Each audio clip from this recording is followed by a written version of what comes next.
अकोला नगर निगम द्वारा 21 अलग अलग कार्यों के लिए लगभग 14 करोड़ 22 लाख रुपए की निविदा निकाले जाने पर बड़ा विवाद खड़ा हो गया। बताया जा रहा है कि सभी कामों की निविदा एक साथ क्लब पद्धति से निकाली गई है, जिसे शासन के निर्धारित नियमों का उल्लंघन हुआ है।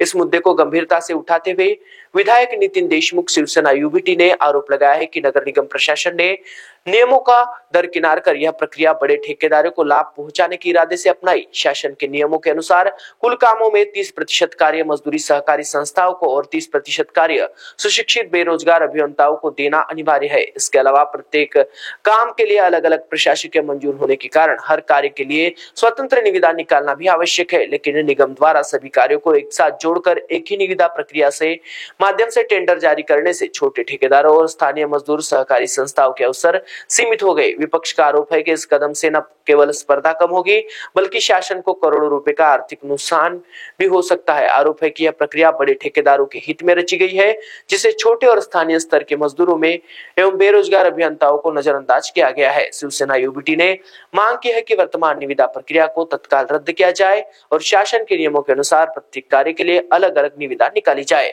साथ ही निर्धारित प्रतिशत के अनुसार मजदूर सहकारी संस्था और बेरोजगार अभियंताओं को काम का उचित वितरण किया जाए। इस मुद्दे को लेकर नगर निगम में राजनीतिक हलचल तेज हो गई है। अब देखना होगा कि प्रशासन इस पर क्या रुख अपनाता है। निविदा प्रक्रिया राबवत असताना ह्या ठिकाणी अत्यंत नियमबाह्य पद्धतीने निविदा प्रक्रिया राबवून करोडो रुपयाचा घोटाळा अकोला महानगरपालिकेमध्ये गेल्या 4 ते 5 वर्षापासून होऊ राहिला। या ठिकाणी तुम्हाला थोडक्यात मी उदाहरण देतो। नगर उत्थानचे डीपीडीसीचे जे काम आहेत, डीपीडीसीच्या कामा जे 74 कामाचे यांनी ज्या निविदा काढल्या, 74 कामाच्या वेगळ्या वेगळ्या प्रशासकीय मान्यता आहेत। मग त्याच्यामध्ये 10 लाखाचं काम आहे, त्याच्यामध्ये 20 लाखाचं काम आहे, परंतु यांनी 74 कामाचे 4 कलप केले, 4 टेंडर केले आणि 4 टेंडर कलप करून विशिष्ट ठेकेदाराला म्हणजे जवळच्या ठेकेदाराला काम मिळण्यासाठी आणि त्या ठेकेदारातून मलिदा लाटण्यासाठी हे टेंडर कलप केले। ऍक्च्युअली शासन परिपत्रकामध्ये स्पष्ट सूचना आहेत, प्रमाणानुसार टेंडर लावायला पाहिजे, कामानिशा टेंडर लावायला पाहिजे। काम 74 प्रमाण टेंडर 4 असं कुठंच नाही करतायत। आणि आतापर्यंत महानगरपालिकेमध्ये सर्व कामाचे कलप झाले। या कलप करून ठेकेदारातून करोडो रुपयाचा घोटाळा मलिदा ह्या ठिकाणी या अधिकाऱ्यांना लाटला।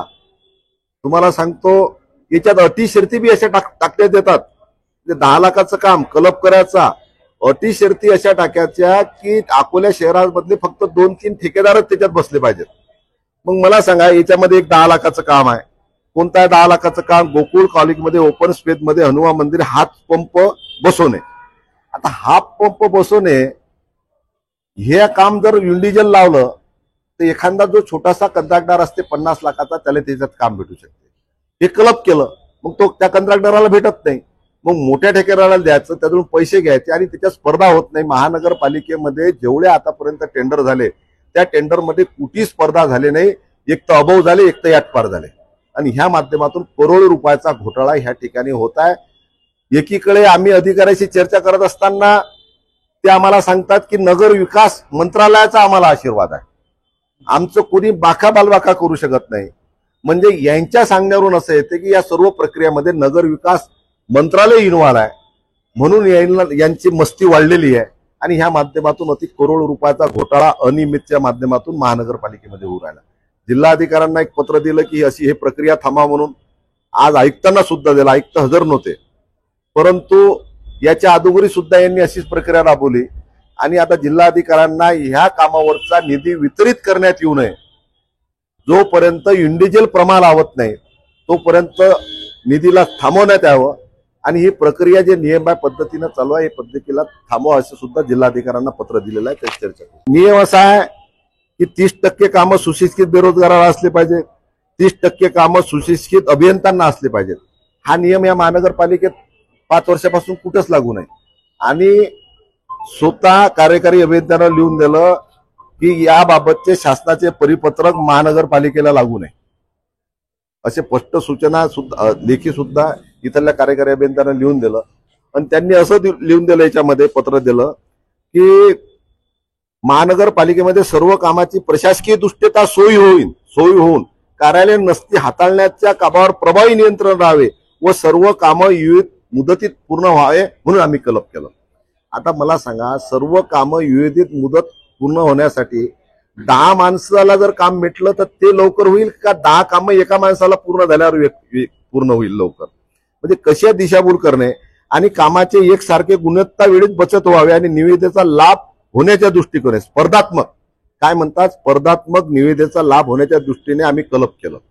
आता स्पर्धा ज्या तुम्ही अटी अशा टाकल्या, कलप असे केले की त्याच्यात स्पर्धाच होत नाही. तुम्ही लिहून देऊ राहिले की स्पर्धा व्हायसाठी आम्ही कलप केलं.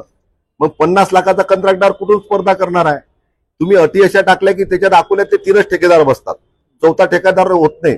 याच्यात कोणती स्पर्धा होणार आहे? म्हणून स्पर्धा शासनाचं नुकसान होण्याच्या दृष्टिकोनानं हेतुपुरस्सरपणे शासनाचं नुकसान व्हायचं आणि स्वतःचा फायदा होण्यासाठी अशी प्रक्रिया इथं राबवण्यात चालू आहे. महाराष्ट्र T24 के लिए अकोला से गुलाम मोहसिन.